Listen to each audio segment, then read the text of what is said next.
Pierre Palmade est toujours à l'hôpital, 3 jours après l'accident de voiture qu'il a provoqué, et dans lequel une femme enceinte a perdu son bébé.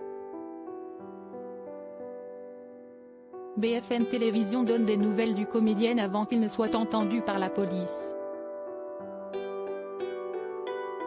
Le vendredi 10 février, aux alentours de 21 h, Pierre Palmade a été impliqué dans un violent accident de la route.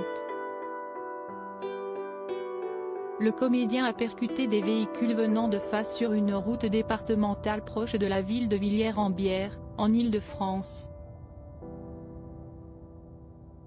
Son véhicule s'est déporté sur la gauche, fonçant droit sur une voiture qu'une femme enceinte conduisait avec son frère et son fils.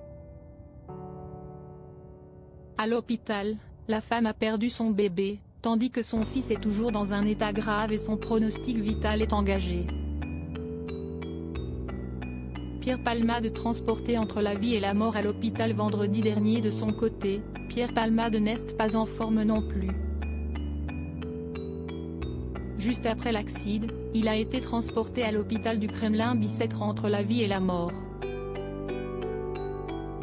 Il aurait alors au minimum une fracture du fémur et du tibia, voire une hémorragie interne, comme l'ont précisé nos confrères du Figaro.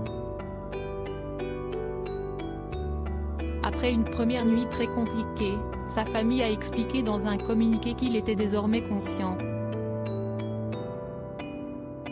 Ses jours ne sont plus en danger ce matin, précisait son entourage. Il se peut donc qu'il soit interrogé plus vite que prévu par la police, et pour cause, selon les premiers éléments de l'enquête, l'homme de 54 ans est responsable de ce dramatique accident puisqu'il a été testé positif à la cocaïne. Un résultat qui n'est pas des plus surprenants étant donné qu'il s'était déjà confié sur son addiction.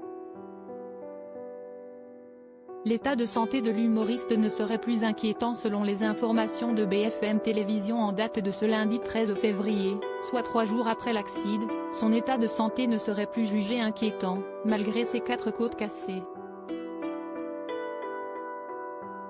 Toutefois, il reste hospitalisé pour être surveillé, un protocole qui est habituel. L'ami de Jean-Marie Bigard pourrait être mis en garde à vue très prochainement alors que son domicile a déjà été perquisitionné.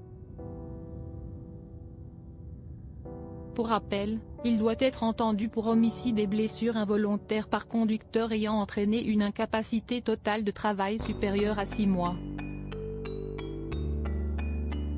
Mais pour cela, il faut que les médecins donnent leur feu vert aux autorités compétentes. À lire aussi accident de Pierre Palmade, les étranges découvertes de sa femme de ménage à son domicile, au lendemain de sa grave collision, mise à jour.